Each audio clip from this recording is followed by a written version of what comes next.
বকুলপুর গ্রামে সবুজ নামে এক চাষি তার স্ত্রী রুমা ও মেয়ে সুমিকে নিয়ে বাস করত। নদী ভাঙনে সবুজের সব জমি হারিয়ে যায়। সবুজের নিজের কোনো জমি ছিল না, থাকার মধ্যে শুধু ভিটে মাটিটুকুই রয়ে গেছে। সবুজ অন্যের জমিতে চাষ করে যে ফসল ফলাতো তার অর্ধেক জমির মালিককে দেওয়ার পর বাকি অর্ধেক ফসল দিয়ে নিজের সংসার চালাতো। এভাবে আর কতদিন গিন্নি? আমি যে আর পারছি না মনে হচ্ছে। এত সহজে ভেঙে পড়লে কি হবে বলো? আমার কি করবার আছে বলো? কষ্ট করে যে ফসলটুকু ফলাই তার অর্ধেকই দিয়ে দিতে হয় জমির মালিককে। আমাদের সামনে তো অন্য কোনো পথও নেই যে আমরা সবকিছু ছেড়ে সেখানে চলে যাব। সব চিন্তা তো শুধু সুমিকে নিয়ে। সুমি যদি না থাকতো তাহলে তো আমরা কবেই এখান থেকে চলে যেতাম। যেভাবেই হোক মেয়েটাকে মানুষের মতো মানুষ করতে হবে। দেখতে থাকি বিধাতা আমার সাথে আর কি কি করতে পারে। আমার বিশ্বাস একদিন সব ঠিক হয়ে যাবে গো। কিভাবে সব ঠিক হবে বলো গিন্নি? তিনি চাইলে সবই হতে পারে। তা ঠিক বলেছ। তা তুমি আজ মাঠে যাবে না? মাঠে তো যেতেই হবে, তা না হলে যে না খেতে পেয়ে মরতে হবে। সুমি কোথায়? ওকে তো দেখতে পাচ্ছি না। ও বোধহয় খেলতে গেছে। ঠিক আছে, তাহলে আমি মাঠে চললুম গিন্নি।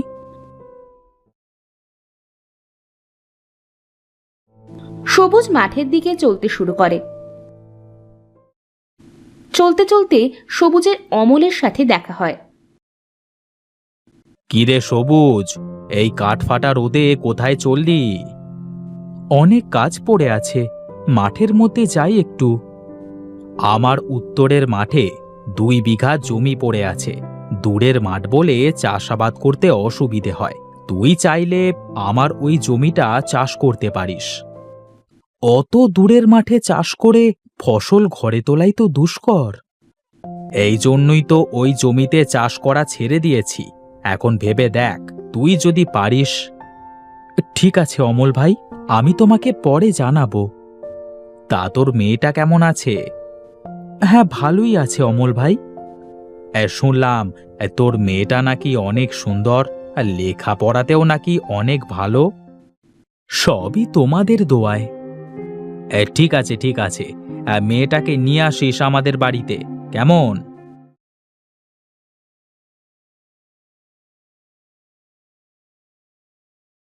সুমি আর রিমা একই স্কুলে পড়ে।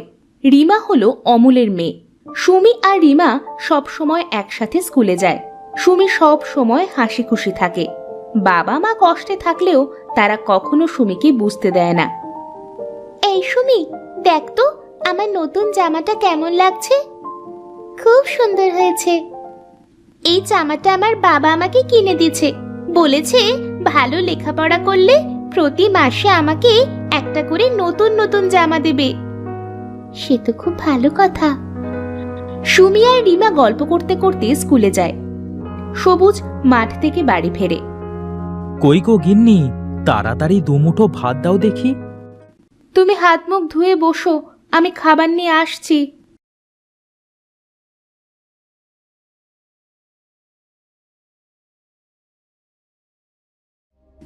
রুমা সবুজের জন্য খাবার নিয়ে আসে। সবুজ খাবার খেতে থাকে। ওগো, বলি মেয়েটার জন্য একটা নতুন জামা লাগবে। নতুন জামা মানে তো বেশ কয়েকটা টাকার হিসাব। ঠিক আছে, দেখি কি করা যায়। একটা মাত্র মেয়ে, পড়ার মাথাও ভালো। যেভাবেই হোক মেয়েটাকে শিক্ষিত করে তুলতেই হবে। সেই আশায় তো দিনরাত মেহনত করে যাচ্ছি। ঘরে বাজার শেষ হতে চলেছে, ওবেলা বাজারে গিয়ে কিছু বাজার করে আনবে। ঠিক আছে। সবুজ বিশ্রাম করার জন্য ঘরে চলে যায়। রুমা উঠান ঝাড় দিতে থাকে। মা, ও মা, স্কুল ছুটি হয়ে গেছে? হ্যাঁ মা, আজ একটু তাড়াতাড়ি স্কুল ছুটি হয়ে গেছে। তুই বস, আমি তোর জন্য খাবার নিয়ে আসছি।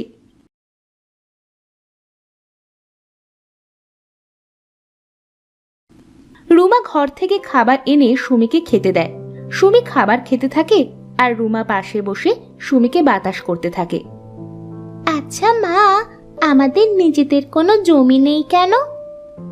আগে আমাদের সবই ছিল রে মা, আজ ভাগ্যের ফেরে সব হারিয়ে ফেলেছি।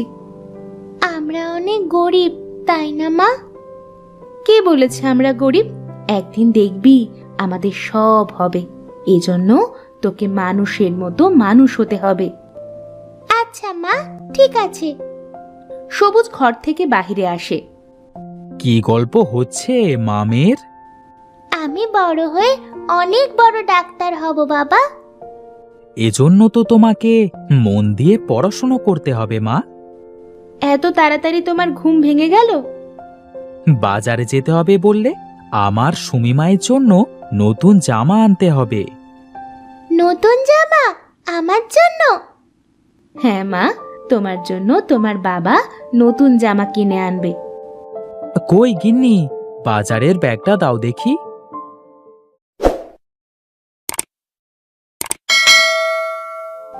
রুমা বাজারের ব্যাগ এনে সবুজের হাতে দেয়।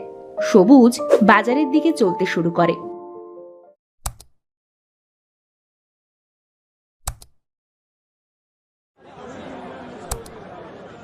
বাজারে গিয়ে সবুজ সবার আগে মেয়ের জন্য একটা লাল টুকটুকে জামা কেনে। তারপর বাজার সদাই করে সবুজ বাড়ি চলে আসে।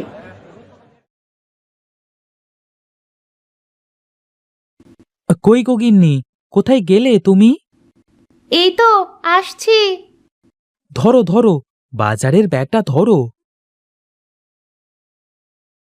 কই, আমার সুমিমা কোথায়? এই তো বাবা, আমি এখানে।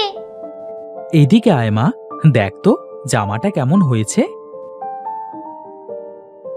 খুব সুন্দর, খুব সুন্দর হয়েছে বাবা। যা দেখি মা, জামাটা গায়ে দিয়ে আয় তো। সুমি নতুন জামা পেয়ে অনেক খুশি হয়। আমাকে কেমন লাগছে মা নতুন জামাতে? একদম রাজকন্যার মতো লাগছে। কার মেয়ে দেখতে হবে তো। তোমরা ঘরে গিয়ে বসো, আমি রান্নার কাজ শেষ করি।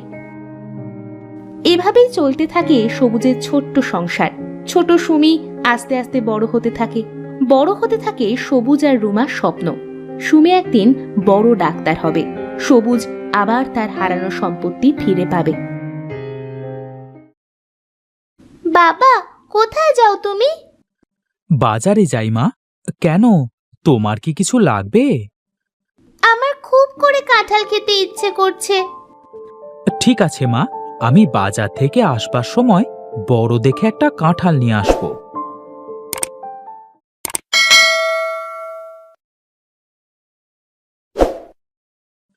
সবুজ বাজারে চলে যায়। বাজার শেষ করে সবুজ কাঁঠালের দোকানে যায়। ফল লাগবে নাকি ভাই? টাটকা টাটকা ফল, মাত্র গাছ থেকে পেড়ে আনা। কাঁঠাল কত করে ভাই? একদম 50 টাকা, এর কম হলে দিতে পারবো না। ঠিক আছে, আমাকে একটা বড় দেখে কাঁঠাল দেন দেখি।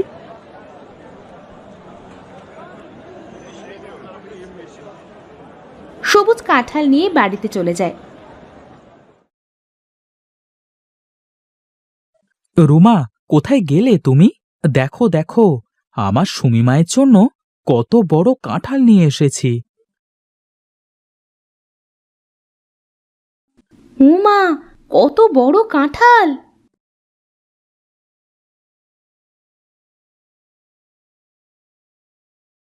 রুমা সবুজ ও সুমিকে কাঁঠাল খেতে দেয়। খুব মিষ্টি কাঁঠাল এটা বাবা। হ্যাঁ, মিষ্টি তো হতেই হবে, আমার মা কাঁঠাল খেতে চেয়েছে বলে কথা।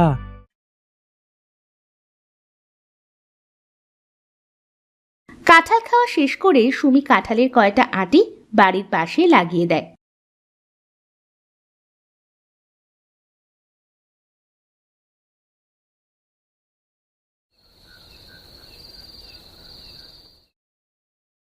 কতগুলো আঁটির মধ্য থেকে একটা চারা গাছ গজায়। সুমি নিয়মিত চারা গাছটিতে পানি দিয়ে যত্ন করতে থাকে। দেখতে দেখতে কিছুদিনের মধ্যে কাঁঠাল গাছটি বড় হয়ে যায়। বাবা দেখো, আমাদের কাঁঠাল গাছটা কত বড় হয়ে গেছে। হ্যাঁ মা, অনেক বড় হয়ে গেছে। কিছুদিনের মধ্যে বোধহয় কাঁঠাল ধরতে শুরু করবে। কই গো, শুনছো? বাপ বেটি মিলে কাঁঠাল গাছের কাছে দাঁড়িয়ে কি করো? মা, আমাদের কাঁঠাল গাছে কিছুদিনের মধ্যে কাঁঠাল ধরবে। হ্যাঁ, আগে ধরতে দাও, তারপর দেখা যাবে। কিছুদিন পরে গাছে কাঁঠাল ধরতে শুরু করলো। গাছের ওপর থেকে নিচ পর্যন্ত শুধু কাঁঠাল আর কাঁঠাল। এক একটা কাঁঠালও অনেক বড় বড়। মা দেখো দেখো, আমাদের কাঁঠাল গাছে কত কাঁঠাল ধরেছে। হ্যাঁ, এ তো অনেক কাঁঠাল ধরেছে। আমি আমার জীবনে এত কাঁঠাল কোনো গাছে ধরতে দেখিনি। শুধু কি এত কাঁঠাল? এত বড় বড় কাঁঠাল এর আগে কখনো দেখেছো?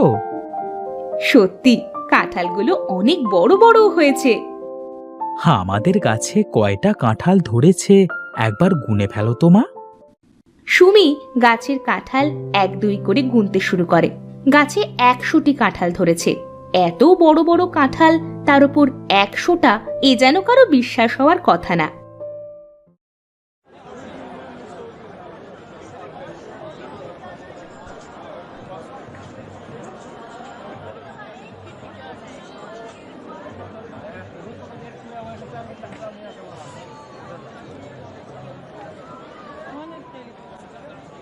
সবুজ একটা একটা করে কাঁঠাল বিক্রি করে অনেক টাকা পেল এবং তা দিয়ে মেয়ের লেখাপড়ার খরচ চালাতে লাগলো।